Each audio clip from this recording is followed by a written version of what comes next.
The Workman ward. Them windbags used to keep the city humming along here.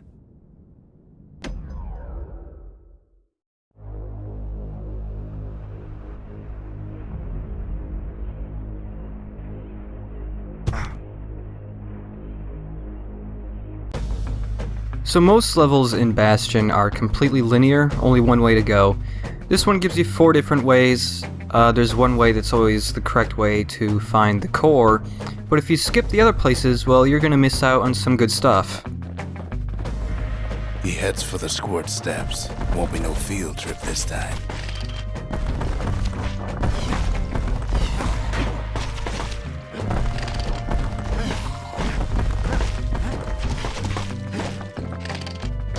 And these little black squares are just dancing around over here. They never attack you. Instead, they just run away.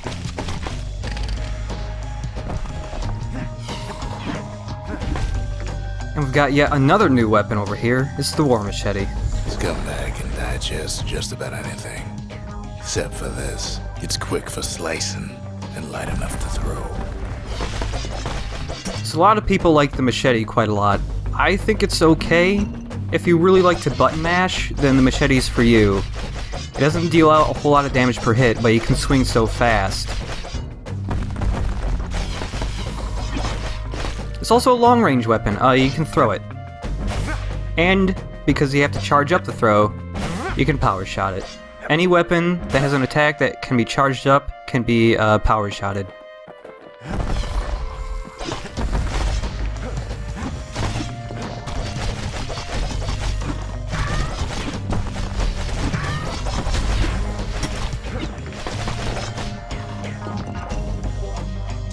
They say even the most rambunctious squirts can be tamed.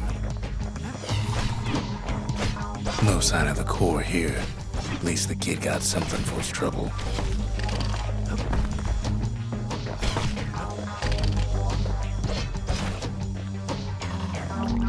Them squirts just don't know when to quit. Squirts don't make the best of friends, but they can be useful in a pinch. So Squirt Lure is alright. You just summon some squirts every time you use it. So that means you can summon up to 3 at the moment. Don't deal a lot of damage, but they're a good distraction for when there's a lot of enemies around. He heads for the biggest dump in town. Scumbag Alley. Some scumbag still feeding off the city's own trash.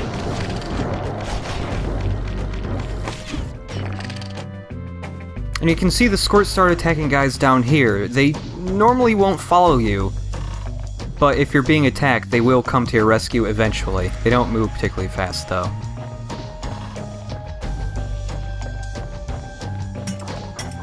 And there he is, the oldest scumbag of them all, Gershel.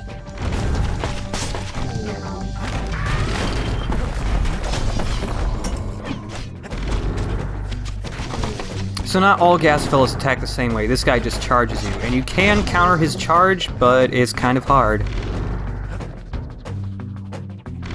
The calamity ain't done much for Gershel's sunny disposition.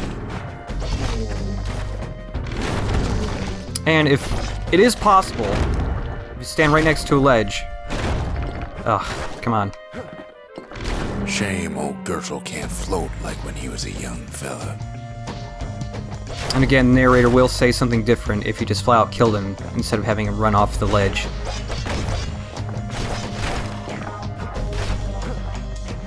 The rest of the path is gone for good, and his city crest won't bring it back.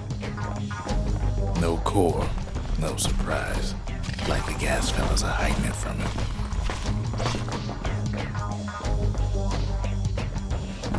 Whoop. That guy always pops out. When he pops out, he drops an upgrade material for the machete. He heads for the east side, where windbags used to keep the local forge. Odd place to find the likes of Percy the Snitch. Never much cared for that big wide grin of his. Oop. And this green guy is a little different from the others. Oh no, wait, I'm mistaken. It's this big blue guy instead. You can't counter his attacks because there's a shockwave from when he hits the ground, and it'll just launch you up into the air. There's one thing you can do, though. Somehow that old forge is still standing. If you get launched up into the air by an attack like that, you can still roll mid-air, and you can use it to change the direction of your fall, and you can actually hurt enemies if you land on them. It's not a lot of damage, but it's still something.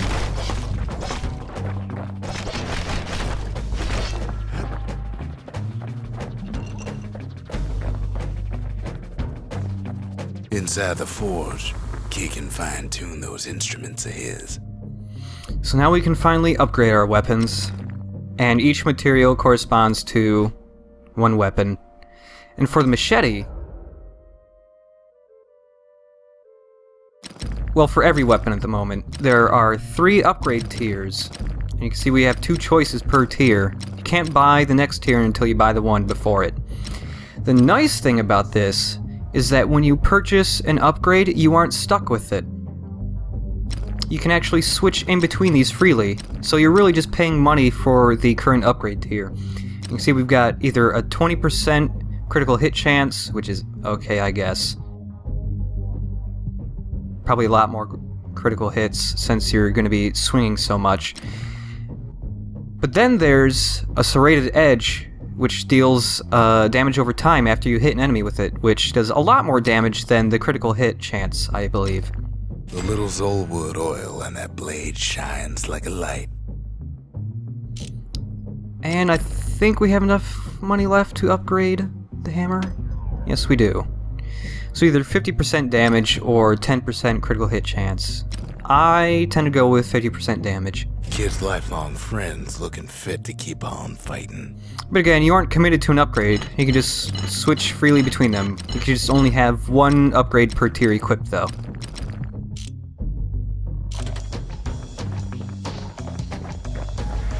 Core ain't here neither, so he's gotta guess again.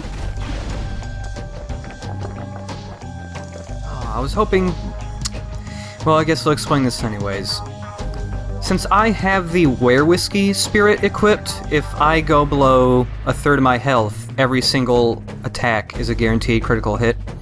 And strangely enough, that applies to the squirts too. If they get below a third of their health, all of their attacks will be critical hits. I did not know that spirits applied to them until pretty recently. Up north is where the gas fella foreman used to live, tending to his flock. You can see when I attack something with a machete now, little red lines pop up over their heads. That means that they're taking damage over time.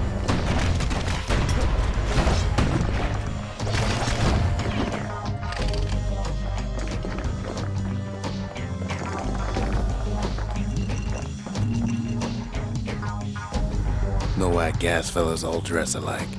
Kids wondering the same thing.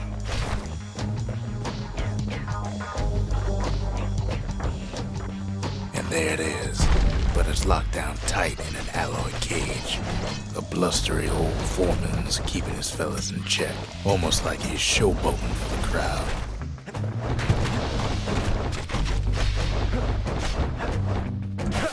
So red gas fellas are a huge pain in my opinion, because they're usually in areas where there's not a lot of space, like here. We're surrounded by guys that will just juggle us if we get too close to them. And this guy's attack range is pretty large.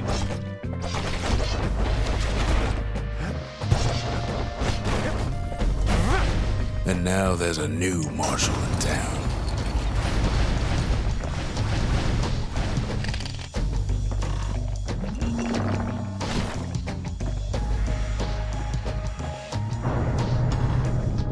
He hears the whole place groan, but it's too tough to fall.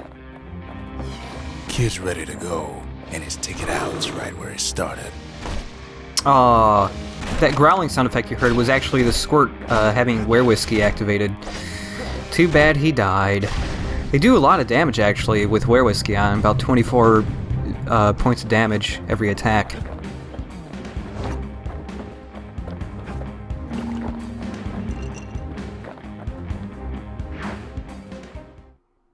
comes back, just like I knew he would.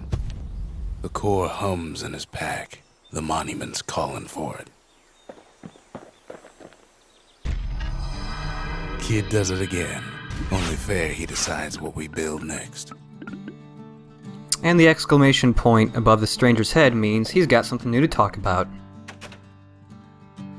The windbags used to be alright. Then the calamity took the floor out from under him. So certain mementos you find will actually give you pets. They are friendly versions of certain enemies in the game. And the first one we've got is a squirt.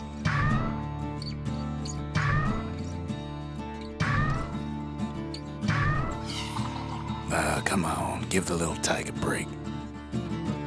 And since I cut loading screens out, you won't see the text for them. Sometimes they give you little interesting tidbits that aren't said anywhere else in the game. For instance, squirts, gas fellas, and scumbags are all the same organism, just in different periods of their life. Squirts are the young, gas fellas are adults, and scumbags are the elderly.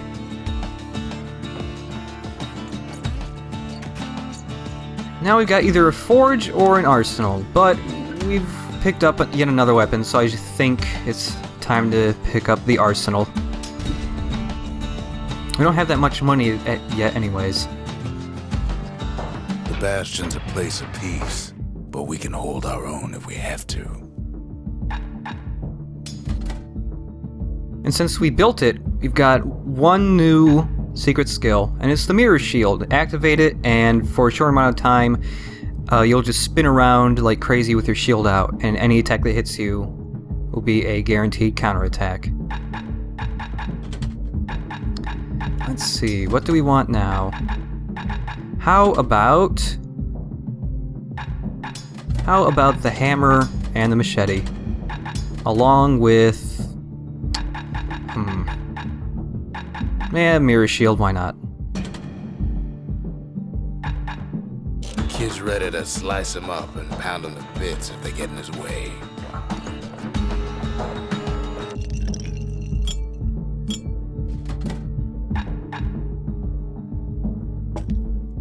Hearty punch is so zesty, it'll let you carry on through the worst of times.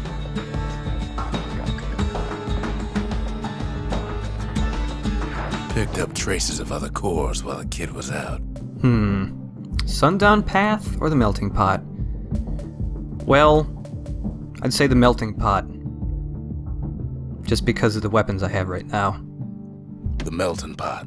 Place hoarded all sorts of fineries from beyond the boundless sea.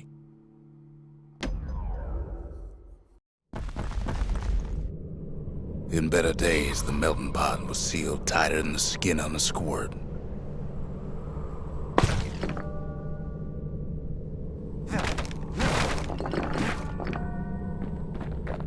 Of all the plans to survive the calamity, it had to be stab weeds.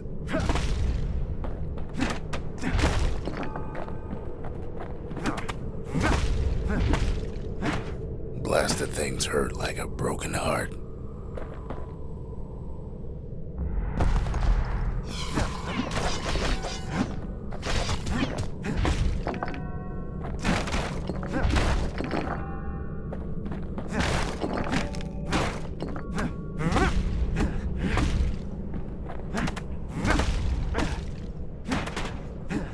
If there's a core, he figures it ought to be deeper down.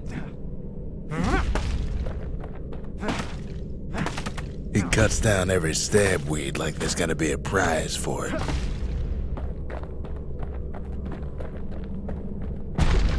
Core's stuck inside one of those fancy cages. No breaking a cage like that, but the kid tries anyway. Gotta find a way to spring it open.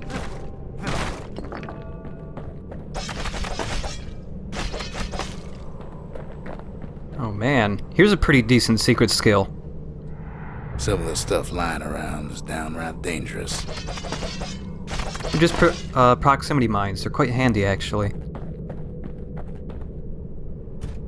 He throws a switch. Now what could possibly go wrong? Quite a bit, as it turns out. The cage starts lifting from the core ever so slow. All Kid can do is wait. Shipments start falling in.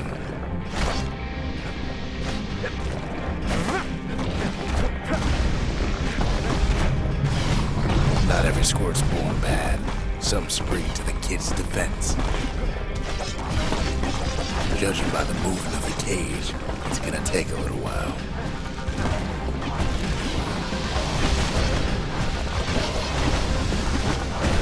So the fights in Bastion can often get really hectic because this game is capable of having a lot of enemies on screen at once.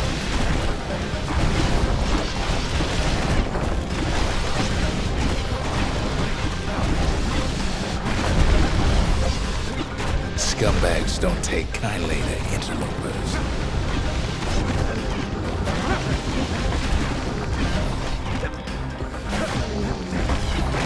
Even some gas fellas take his corner. Heard it pop that mean old foreman. Oh, you can hear again. Looks like one of these squirts down here has whiskey activated now. At this rate, maybe 5 more minutes, maybe 30. Hard to tell.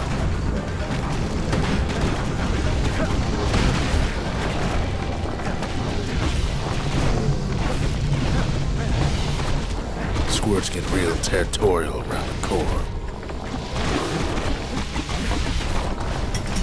Then a shipment of free samples shows up. And a new memento. It ain't all bad, as the Kid finds some spices from the motherland, tax-free. One thing's for sure, that cage is awful heavy. Now these squirt spawners, they're good for using chip mines on. Bam!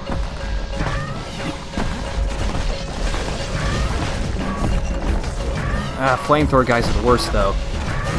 It's a troublesome scene, to be sure.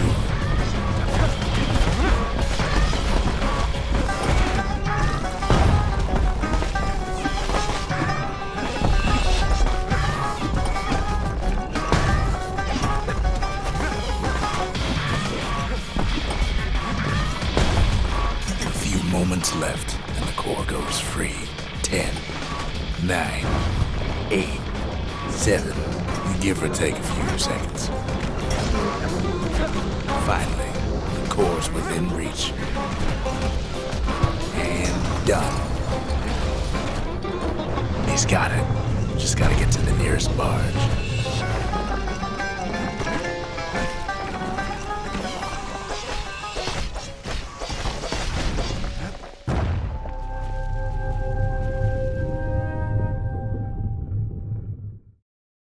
I still remember the look on his face after that one.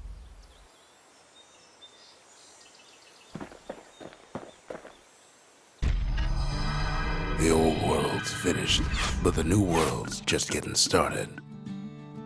So the first few levels, if people aren't immediately into this game, these first few levels tend to make people stop playing because the first couple are just introductory levels to get you into the game, and not much plot happens, but just stick to it.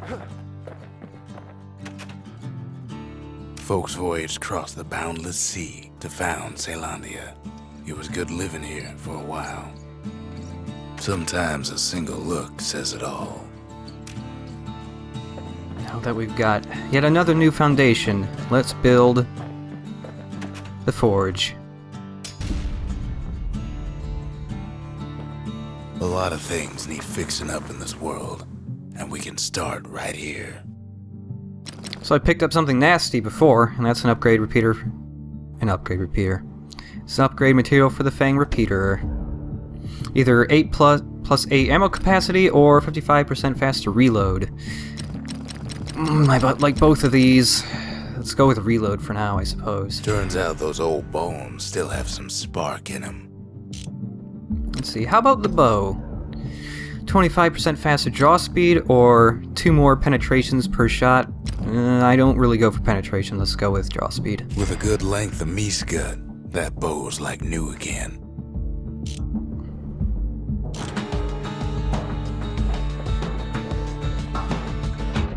Let's see.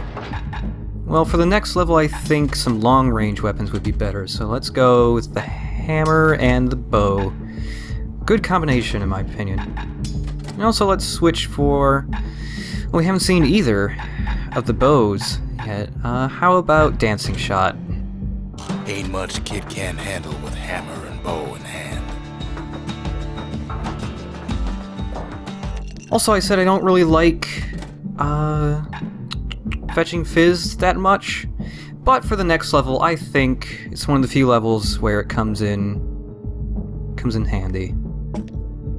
Fetching fizz is like a mouthful of nails, but the benefits are worth it.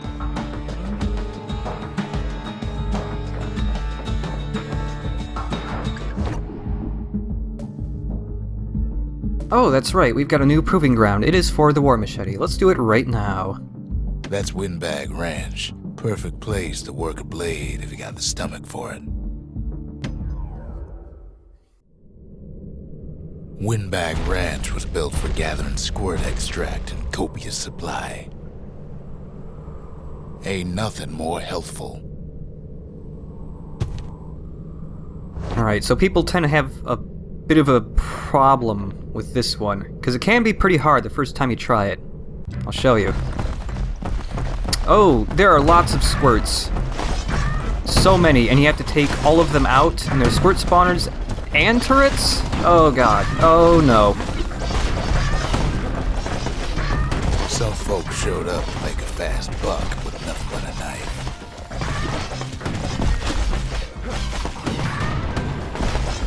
Other folks came to train their throwing arms. You can probably tell with the squirts all over the place and the spawners, this is going to take a long time to take all these guys out. And to get first place, you have to do around a minute, 55 seconds? Somewhere around there. I think a minute is the first place time you have to get. Always time for juice and squirts, they used to say. The tactic to getting first place on this one is you can see almost all of the squirts that weren't from the squirt spawners were the black ones that run away. They all spawn right from the middle, so what you want to do is just wail in the middle for a really long time. At least the little fellas can't feel a thing. Some squirts tried to flee on instinct. Best to put them away first, before they rile up the others. There we go. Where whiskey is great. So you usually want to leave the turrets last, because their shots can sometimes accidentally hit squirts and kill them for you. Also, these turrets hide when you hit them, so you need to power shot them to take them out.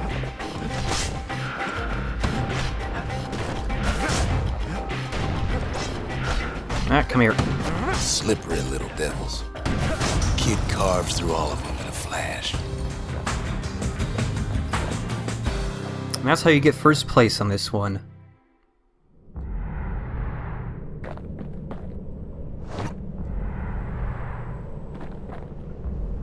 And the new secret skill is Ghost Blade. Another one for the machete.